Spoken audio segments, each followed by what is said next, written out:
बिस्मिल्लाहिर्रहमानिर्रहीम। Dear students, अस्सलामु अलैकुम। अल्लाह पाक से दुआ है कि मेरे प्यारे प्यारे तमाम स्टूडेंट्स खैरियत से हों। आज इंशाल्लाह हम exercise 1.6 question number 1 by grammar rule के लिहाज से सॉल्व करेंगे। ठीक है जी। प्रीवियस 3 लेक्चर मैंने जो है ना इन्वेरिएंट मेथड से सॉल्व किए। ठीक है, ये क्वेश्चन तमाम मैंने इन्वेरिएंट मेथड से सॉल्व किए। ठीक है, अब हम इन्हीं क्वेश्चन को जो मैंने इन्वेरिएंट मेथड से सॉल्व किए इन्हें हम ग्रामर रूल से सॉल्व करेंगे। और इंशाल्लाह मैं आपको इन तीनों लेक्चर में नेक्स्ट 3 लेक्चर में प्रीवियस 3 लेक्चर को रिपीट भी करेंगे ताकि इन दोनों के दरमियान जो डिफरेंस है आपको वो क्लियर हो सके और आपको कन्फ्यूजन किसी किस्म की ना हो और आपके लिए सवाल बिल्कुल आसान हो जाएंगे इंशाल्लाह। ठीक है, हम स्टार्ट करते हैं क्वेश्चन नंबर 1। ठीक है जी, क्वेश्चन नंबर जो 1 हमारे पास है उसका पार्ट 1 देखें जी। Part 1, 2x minus 2y is equal to 4, 3x plus 2y is equal to 6। इसे हम अब करते हैं ग्रामर रूल से। देखें जी, ये क्वेश्चन नंबर 1 का पार्ट 1 आपके सामने है। प्रीवियस फर्स्ट लेक्चर में 1.6 के हमने 2x minus 2y plus is equal to 4, 3x plus 2y is equal to 6 को बाई इन्वेरिएंट मेथड किया। अब हम करेंगे बाई ग्रामर रूल। ठीक है जी, देखें जी, ये क्वेश्चन नंबर 1 का पार्ट 1 मैंने यहाँ पर राइट कर लिया। अब देखें इन इक्वेशन को बाई ग्रामर रूल कैसे करेंगे। सबसे पहले हम वही करेंगे कि इन्हें जो है ना इन मैट्रिक्स फॉर्म राइट करेंगे। इन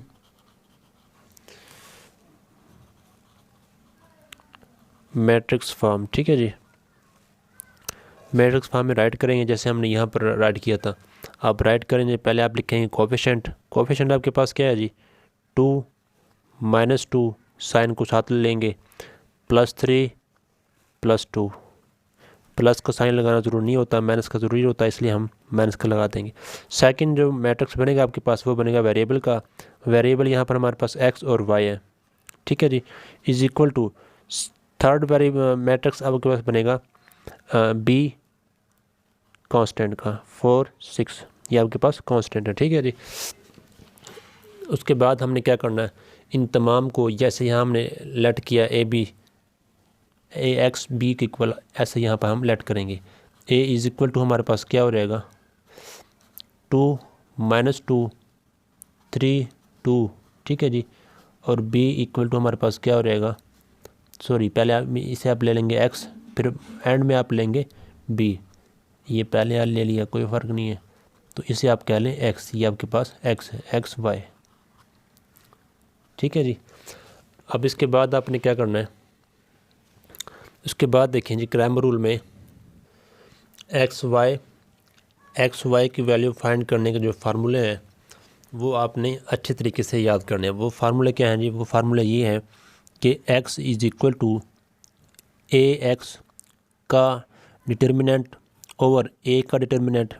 ठीक है जी, और y के जो फार्मूला है वो आपके पास है ए वाई का डिटर्मिनेंट ओवर a का डिटर्मिनेंट। ठीक है जी, ये दो फार्मूले आपने अपने जहन में अच्छे तरीके से बिठा लेने हैं। ठीक है, अब यहाँ पर देखें जी x और y दोनों में आपके पास ए एक्स और ए वाई होना चाहिए, और जो कॉमन वैल्यू आपके पास वो क्या है जी, ए डिटर्मिनेंट। अब यहाँ पर भी है x के डिनोमिनेटर की वैल्यू में, और y की जो वैल्यू है उसके डिनोमिनेटर में भी आपके पास क्या है जी, a का डिटर्मिनेंट। अब a का डिटर्मिनेंट जो है ना सबसे पहले हम फाइंड करेंगे। तो इसमें देखें जी, अगर हमारे पास a का डिटर्मिनेंट एग्जिस्ट करेगा, मतलब इज़ नॉट इक्वल टू 0 है, तो हम एक्स वाई की वैल्यू फाइंड कर सकेंगे। तो अब हम सबसे पहले क्या फाइंड करेंगे जी, ए का डिटर्मिनेंट। अब ए हमारे पास क्या है जी, ए हमारे पास ये है, तो हम इसका फाइंड करते हैं डिटर्मिनेंट। 2 माइनस 2, 3, 2। ठीक है जी, अब डायगोनल एलिमेंट को मल्टीप्लाई करेंगे, 4 आंसर आएगा। माइनस माइनस ये प्लस हो जाएगा, माइनस फार्मूले का, और माइनस ये प्लस हो जाएगा।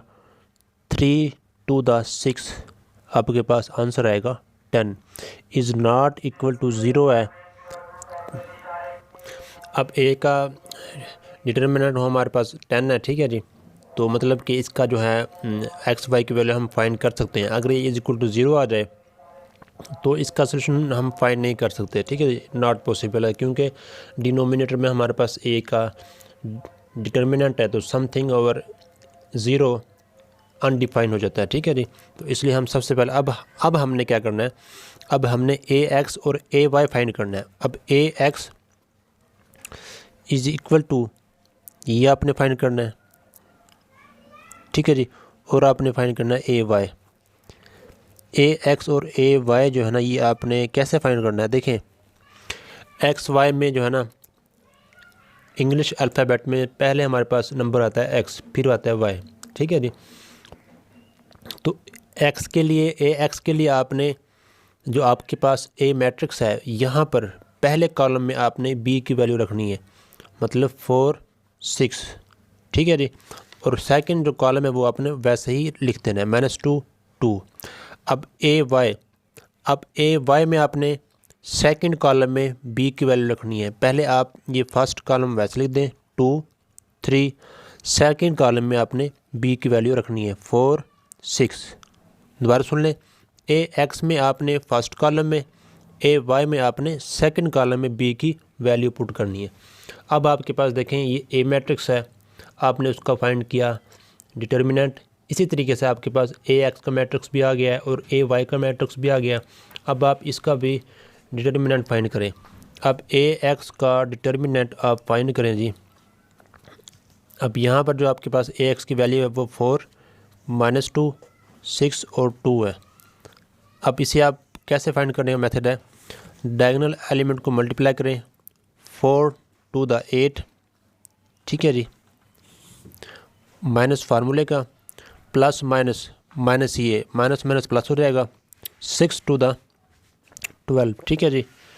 अब इसे आप सम करें 8 + 12, आपके पास आंसर आएगा 20, ठीक है। इसी तरीके से आप फाइंड करें ए वाई का डिटर्मिनेंट। अब ए वाई आपके पास क्या है जी, 2 4 3 6, ठीक है जी। अब आप इसे क्या करें, क्रॉस मल्टीप्लाई करें, मतलब कि डायगोनल एलिमेंट को मल्टीप्लाई करें 6 to the 12 प्लस,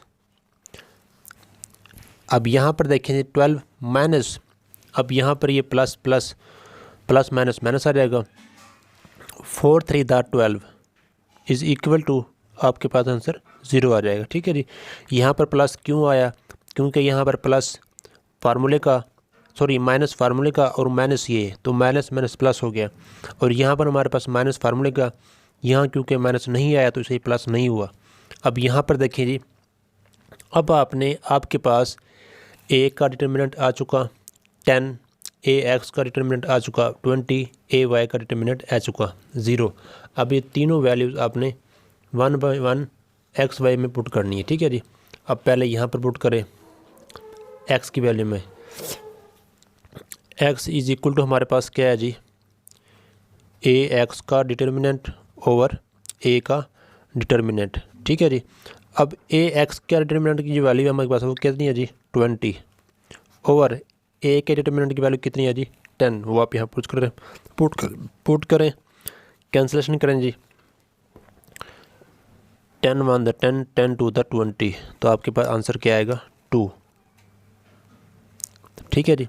और अब y में पुट करें, y is equal to A y का डिटर्मिनेंट, ठीक है जी, ओवर ए का डिटर्मिनेंट।